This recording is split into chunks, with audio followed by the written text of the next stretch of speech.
Днешната тема отново по желание в коментарите, което вие сте изявили да направя, е всъщност за Gemini Notebook или старото ми наименование Notebook LM. Това е супер як продукт, който го направиха от Google преди, не знам, може би около 2 години, поне аз тогава го ползвах по-усилено. И е супер готин за събиране на информация и да може да се направите определени директории с тази информация, за да може да ги използвате по лесен начин. Като аз съм подготвил няколко демота, но ще започна с началото точно с това как да се направим нова тетрадка, нов ноутбук с информация. Примерно ще искам да ми събере информация, потърси ми в интернет видеа за това как се използва ноутбук LM, или ще му кажа, или иначе казано Gemini Notebook, с които да мога да си направя интернет видеа плюс информация, ще му кажа, да мога да си направя директория с инфо. Примерно, като нещо друго, дали ще ми трябва да му казвам, не. И ще му кажа Research, съответно това е един от вариантите, в които може да вкарваме информация вътре в самия ноутбук LM. Има и други варианти, като това директно да uploadнем файлове, поддържат 20 на формата. За съжаление поддържа Excel, между другото аз бях много изненадан, когато видях, че не поддържа Excel. Но може да караме PDF-и, картинки, документи, аудио и така нататък. И също има опции да може да му даваме линкове от сайтове, видеа, Google Drive директори или просто копиран текст. Така, това го пускам да почне да прави Research. Имаме два типа Research, един е Fast, другия е Deep, с които може да бъде използвано. Това цялото нещо в момента съм пуснал Fast Research и виждаме вече доста източници на информация, откъдето вече ми е намерило от различни места. Давам му Import. Така надявам се вече, когато вие търсите, да може и видеото, което в момента го виждаме тук, да може да се появи там. И когато му кажа Import, то вече е въвело данните. Сега мога да му кажа, направи ми едно обобщение на информацията, която имаш. Примерно, вече може да се чатим с самата информация, която ние сме му добавили. Но това да кажем, че може да го правите в другите изкуствени интелекти, малко по-специалните неща, които тук ги имаме. Имаме Audio Overview, т.е. може да направим като тип подкаст на базата на цялата информация, която е създадена тук. Може да направим слайд дек, презентация. Има два варианта. Единия е като тип книга, т.е. да има повече писмена информация, за да може хората да четат, а другия вариант на слайд дек е да може да бъде презентър слайд, т.е. ако ние ще презентираме тази информация, да може да я направи самите слайдове. Имаме видео overview, което ще ви покажа с малко mind map, report, flashcards, quiz, инфографик и data table. В другите демота съм ги направил тези неща, така ще ви покажа как работят, за да не хабим време тук да чакаме да ги генерира, защото някои от тези неща си му трябва доста време, за да може да си ги изгенерира, за да може да ги покаже. И така, ето Notebook LM, преименуван на Gemini Notebook през юли 2026 година, е мощен инструмент за изследвания и организация на знания, който функционира като персонален асистент с затворен контекст. Да, между другото нещо супер хубаво на Notebook LM е, че наистина той борави основно с информацията, която вие сте му дали тук. И това е много полезно за, примерно, за данни относно корпоративни полисата и така. Направо ще покажа демотата и вие ще се ориентирате по много по-добър начин как върват нещата. Така, преди да премина към тях, ще ви кажа, ако харесате канала ми, ако харесате видеята, които прави, ударете по един subscribe, натиснете бутона лайк или пък ми задайте въпрос в коментарите. Може и просто да ми кажете какво ви е харесало най-много от функционалността на Notebook LM или коя ви е любимата функционалност, която вие сте изпробвали до момента. Защото като си говорим за любим функционалност, ще му кажа, я ми предложи 3 демота, които демоните ги оставяме на други места, демота, които мога да покажа с Gemini Notebook. И така той ще се прегледа сорсовете, а между другото от време на време, ако има някой сорс, който вече не е наличен и така нататък, ви го отбелязва в червено като този. И така. Така, иначе демотата, които той е предложил, 6 в 1 мултипликатор на съдържание. Това е супер готино, ако сте си правите тип видеа или блокпостове и така нататък. Давате му едно дълго нещо и то ще създаде блокпостовете за вас. Хиперлокален бизнес указател, това е да може да си питате информация за бизнеси. Автоматизирана мултимедийна учебна станция, това е много хубав кейс, който ще ви покажа след малко. И така, нека започнем с един проект, който го бях направил преди време, точно с цел демонстриране. И понеже аз имам BMW X4, имам и мотор, който е R12 PCGS, реших да ги свържа тези двете неща в една директория с информация, която съм направил, като единственият проблем, който му бях казал е: имам това нещо, имам и това нещо, искам да ми събереш информация от интернет за тях. Така, то ми събра информация и започваме с готините функционалности. Нека да видим първо една презентация, която Notebook ми е направил за колата и за мотора. Виждаме, че то се извлякло картинки от интернет тук с колата и с мотора в правилните разцветки, които ги има в момента с истинска информация. Наредил е текста по добър начин.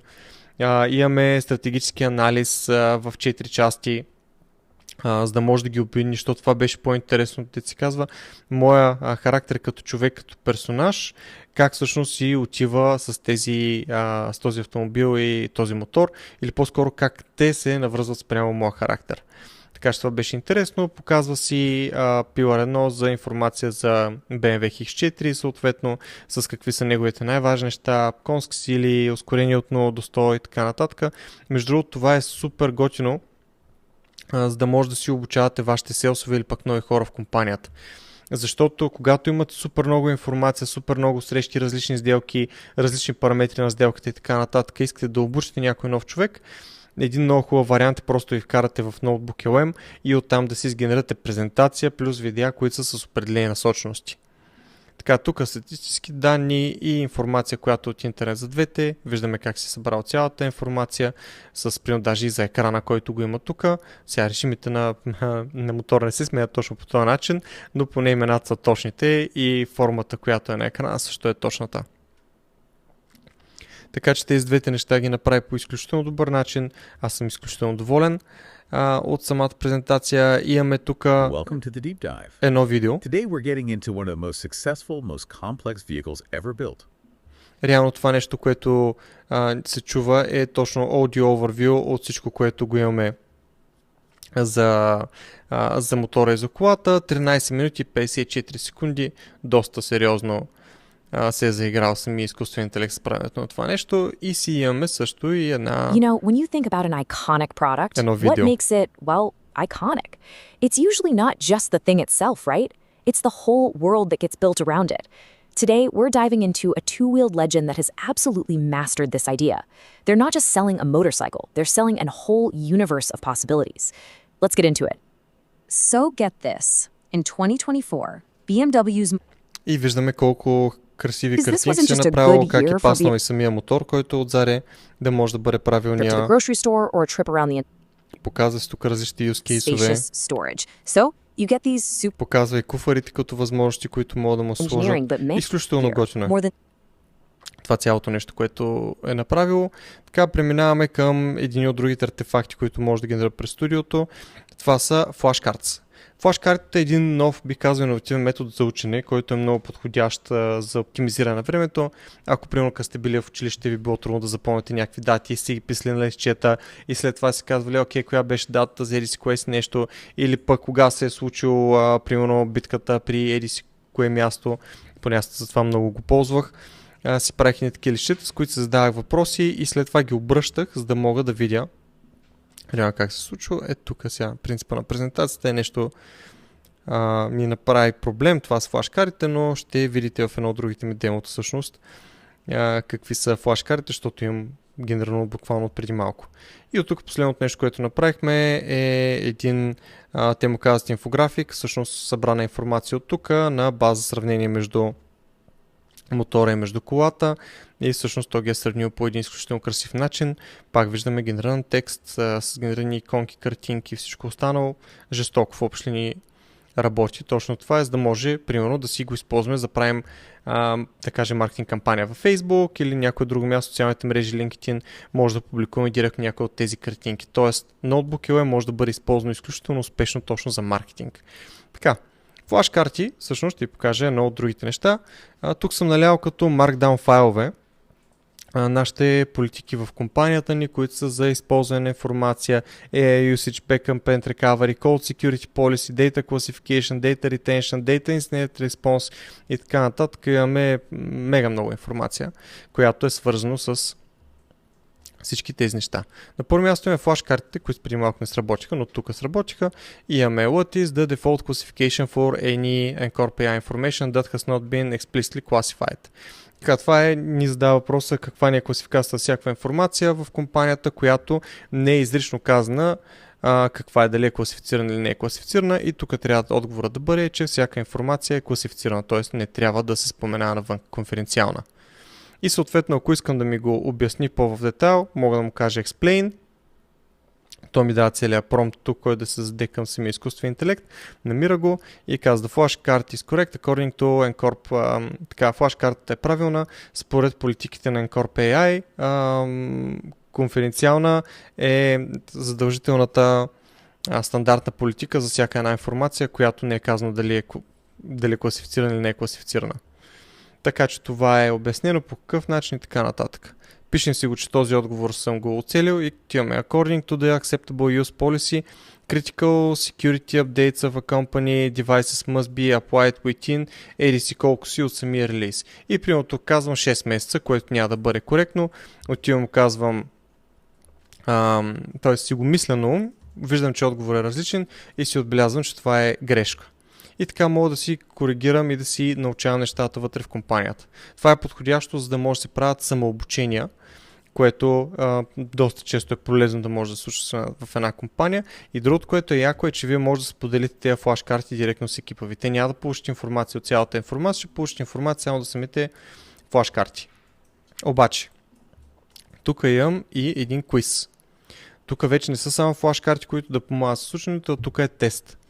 И тук имаме which of the following is the preferred multi-factor authentication factor for accessing restricted tier systems.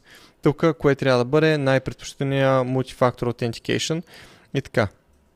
Тук имаме email verification link, това не е OK. Hardware security keys, това е OK. Push-based mobile authentication е в смисъл OK, ама не чак толкова много. SMS-based съвсем не е OK. И тук казваме hardware security keys. И то казва, да, това е правилно и си казва защо. Hardware Security Keys, FIDO Web Authentication са най-сигурния Multi-Factor Authentication метод и е предпочитан в нашите Access Secure Policies. И тук хубавото е, че отчита отговорите, които са дадени от вас и също и от хората, на които сте го споделили. Така че по този начин вие може да си правите тестове на екипа, да се види кой от тях колко добре знае дадени политики, правила, процеси и всичко останало, което сетите. Така че това е един изключително силен начин, по който вие да може да тествате колегите, служителите си, хора във вашия екип или просто да го използвате като самообучител за вас, за вашия екип на базата на информацията. И пак супер полезно е за учене. Тоест, ако сте с децата си, ако имате някаква тематика, която трябва да бъде видяна за училище, да бъде научена и така нататък, просто може да налеете учебния материал вътре в ноутбук LM, т.е. в Gemini Notebook, и вече да го използва това нещо за учене заедно с детето си. Гарантирам, че това нещо ще свърши доста добра работа. Така. Друго нещо, което съм вкарал в момента е за генериране на информация, която е по-скоро с цел продажби. Директно му казах и свали ми цялото съдържание от моя сайт и виждаме, че той е направил проучване в сайта на Ncorp. И от тук ми е създал презентация с това как всъщност ние да може да работим. Тематиката на презентацията беше за AI Governance. Това е една от нашите услуги, които ги правим и съм му казал, че искам да направи като за продажби самата презентация. И ето го Architecting Trust in Enterprise AI, the secure blueprint for deploying AI without compromising property data, business context or EU AI Act compliance. И виждаме как си обяснява да Scaling of Trust, над 70% е Fragmented Untrusted Data Zone и от тук съответно си изградено анатомията на AI Privacy Failure, съответно къде се чупят нещата в различните организации, стандартни срещу стандартен AI срещу Ncorp AI Secure Architecture, това, което ние го предоставяме и така нататък, и така нататък. Виждаме, че е супер красиво, малко по-технически изглеждащо и така нататък, но върши брутална работа. Винаги, когато ние създаваме някакъв слайд, дек или каквото е било от тези артефакти, ние можем да дадем описание какво точно ме интересува, да може да го направим на базата на информацията, която до момента е събрал. И между другото, пък ако искам да се добавя някакъв нов сорс на информация, примерно искам да вкарам, да кажем, нашото портфолио, което го имаме, ето AI Automation каталог имаме на английски язик, който го направихме преди време и вчера го апдейтнах. Всъщност, то си разчита самия PDF, излича цялата информация и мога да си го добавя в движение в Notebook LM. Така, продължавам с малко повече информация. Ако ни следите в LinkedIn, имам едно издание, което се казва The Executive AI Brief и всъщност информацията от него се подбира от изкуствен интелект всяка седмица с най-топ новините, които ги има на седмична база. И тук съм направил няколко интересни артефакта. На първо място съм направил една таблица, в която то да описва всеки един edition, какви тематики са, кои брандове споменават и така нататък. Всъщност направо ще му кажа да го отвори в Google Sheets. Това нещо, което ми го изгенерирал. Виждаме трендинг бранд в всяко едно издание на Executive AI Brief. Точно това бях казал, че ме интересуват кой е трендинг бранда, какви са AI моделите и технологиите, Core Topic, Syntax, Business Impact, Case Study Example, Use Case и съответно source, който той е вкарал и е извлякал информацията от всяко едно издание, което сме имали до момента. А това между другото е доста информация, виждате колко издания са на Executive AI Brief и ми направи една Data Table. Това по принцип, извън този контекст, за какво може да се използва, ако правите анализ на информация, искате да съберете абсолютно всичко на едно място. Така че може да използвате точно генерирането на Data Table. Също и ако ви интересуват финансови данни от компания, репорти и така нататък, пак абсолютно всичко може да влезе, примерно като финансова информация вътре в ноутбук и оттам да се използва, като е много важно да ви кажа, че ноутбук в момента са малко сива зона относно European AI Act. Ако го използвате с персонален акаунт, е абсолютно възможно информацията ви да се съхраняват на американски сървър. Това скоро го ресърчвахме точно покрай един от нашите клиенти и единствения, т.е. и фирмен акаунт да се използва, трябва да бъде отбелязано, че е от Европа и така нататък. И те обещават, че данните ви съхраняват в Европа, но нямам сертификат или някакво друго доказателство, с което да го видя това цялото нещо. Как работи. Така че ви предупреждавам, ако ще го използвате за фирмени цели, даже с фирмения ви акаунт, синхронизирайте с вашия Data Privacy Officer или с друг човек от компанията, който може да ви каже дали е окей или не е окей да си го използвате. Така, Executive AI Brief. Тук направих един AI Mind Map, в който исках да видя различните тематики, които са били обсъждани. И виждаме Executive AI Brief Topics. Примерно, нещо, което мен ще ме интересува, Enterprise Return of Investment and Sectors. Когато го натисна, то веднага казва Discuss what these sources say about enterprise ROI and sectors in the larger context of Executive AI Brief Topics. И тук си обяснява какви са ми отделните тематики. Примерно, мен ще ме интересува в Healthcare and Rare Disease диагностики. Оттам вече, когато го селектирам този mindmap, то тръгва да ми разкрива информация. Пак така мога да се разхождам по-дълбоко и по-дълбоко в информацията, която имам до момента. Пак мога да се задавам въпроси във всеки един момент, който ме интересува и така нататък. Последното, което съм направил, един подкаст, който е от 13 минути 54 секунди, в който се говори за битката между OpenAI и Anthropic. Това е тематиката, която аз му бях задал, че на мен ми е интересна и съответно то си генерира един цялостен подкаст, който да се работи. Нещо не се чува при мен.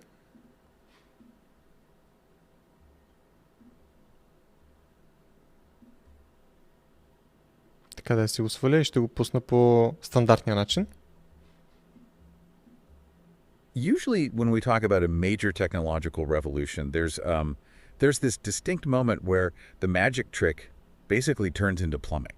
Right, like it just fades into the background. Exactly. Take electricity, right? First, it's just sparks flying in. Така че това нещо директно може да бъде използвано за подкаст или някакъв друг тип информация, която има.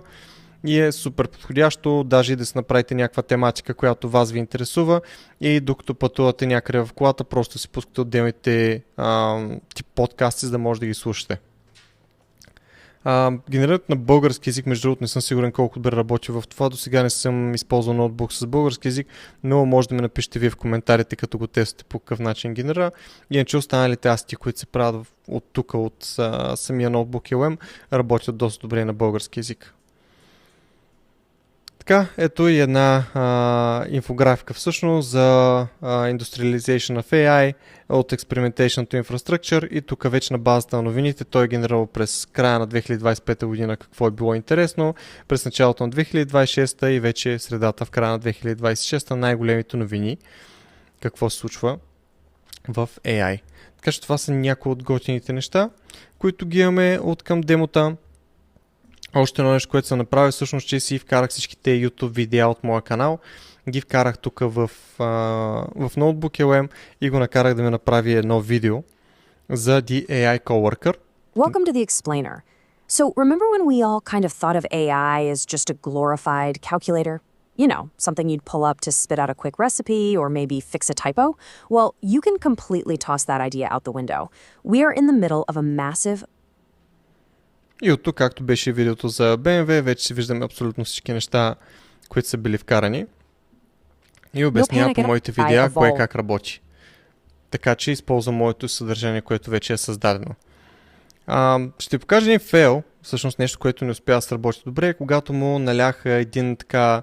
В едно от видеята ми преди време бях сравнявал и бях му казвал как да може да изчистваме данни, защото обикновено когато работим с голям екип от хора, има хора, които могат да работят на компютър, такива, които не могат да работят на компютър добре, такива, които си пишат репортите като съобщения или като имейл, няма един формат и така нататък. И бях генерирал един файл от данни от продавачите ни, какво са продали с времето. Много бях направил по изключително груб начин, където липсват валути, има сгрешени имена на клиенти, един си е написал името само като първо име за продажбите, друг пък си е написал инициал точка фамилия.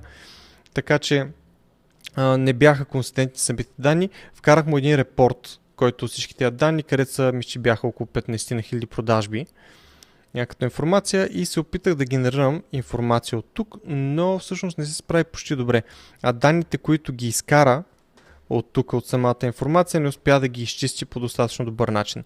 Така че нещо, което би ви препоръчал по-скоро да минете през друг AI, да почистите малко информацията и вече след това да я вкарате към ноутбук. Или ако ще я вкарате, едно от първите неща, които може да направите е да го накарате да ви направи summary на информацията като нов документ и след това си го добавите като sources, така че нещата да изглеждат доста по-добре.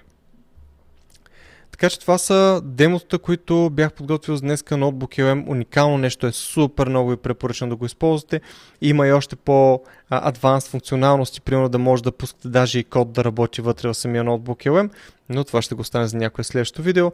А през това време, ако ви харесва моя канал, може да влезете в него, може да си натиснете за бутона за like and subscribe и съответно до следващия път. Чао на всички!